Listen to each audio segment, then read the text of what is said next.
Bonjour et bienvenue pour l'essai de la KTM RC 390, à peine quelques semaines après la 125. Bien sûr, ces deux RC partagent beaucoup de choses, mais diffèrent des Duke à cylindrée équivalente. On retrouve donc la garde au sol qui est augmentée, l'angle de la colonne de direction qui est plus fermé de 1,5 degré, l'empattement qui est plus court et les suspensions plus fermes en hydraulique.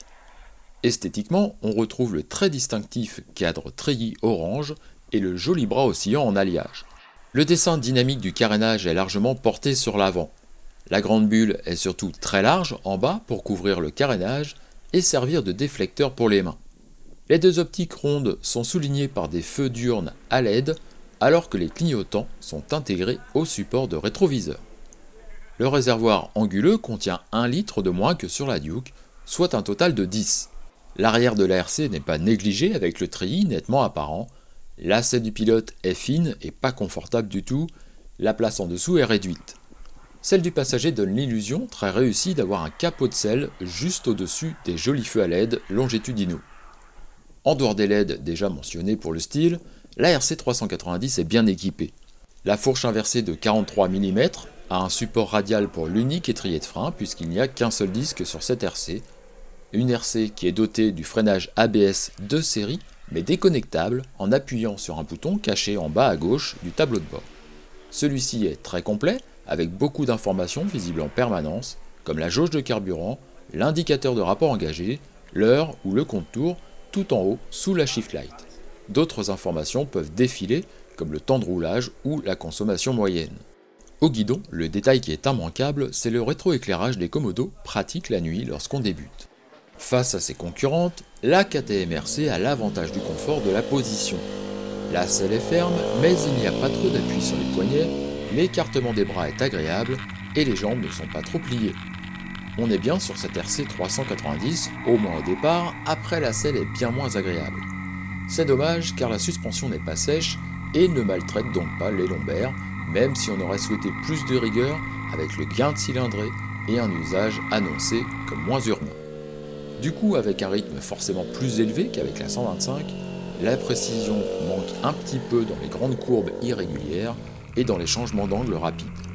Malgré tout, l'angle de la direction plus fermé et l'empattement plus court offrent à la RC une belle réactivité sans devoir forcer.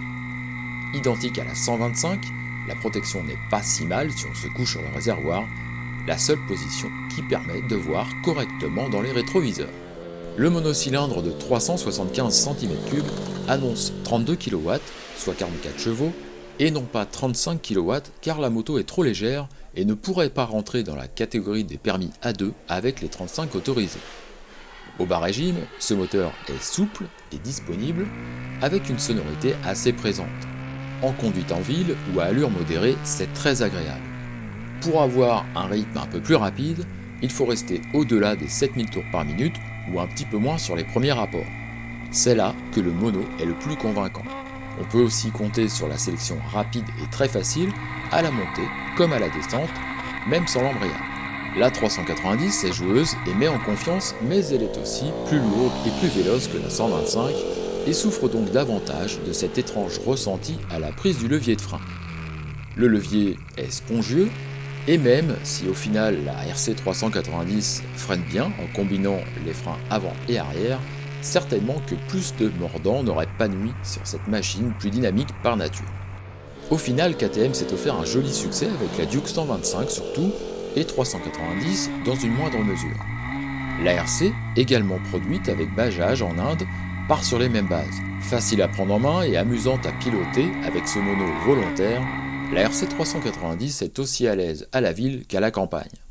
En dehors de la selle trop ferme, le confort de la position de conduite ne fait jamais défaut. Avec un équipement complet et un dessin singulier, cette nouvelle RC se retrouve face à une concurrence japonaise bien établie avec la Kawasaki Ninja 300 ou la Honda CBR 300R. L'Autrichienne a l'avantage d'un tarif bien placé à 5 790 € avec l'ABS de série pour les titulaires du permis A ou A2.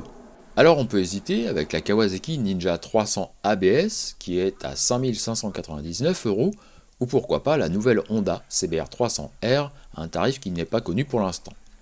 De notre côté, sur la KTM RC 390, on aime bien le moteur réactif et facile, la position de conduite qui est confortable et le freinage ABS de série. Et on aime un petit peu moins le ressenti du levier de frein, la souplesse de l'amortisseur et la fermeté de la selle du pilote. On termine par la fiche technique de la KTM RC 390 avec 2 points à relever sur cette fiche technique. D'abord le poids qui est légèrement plus élevé que celui de la 125 avec 10 kg supplémentaires et la consommation qui est très réduite avec 3,2 litres relevés lors de cet essai. Voilà, c'est terminé pour cet essai de la KTM RC 390. Bonne route et à bientôt!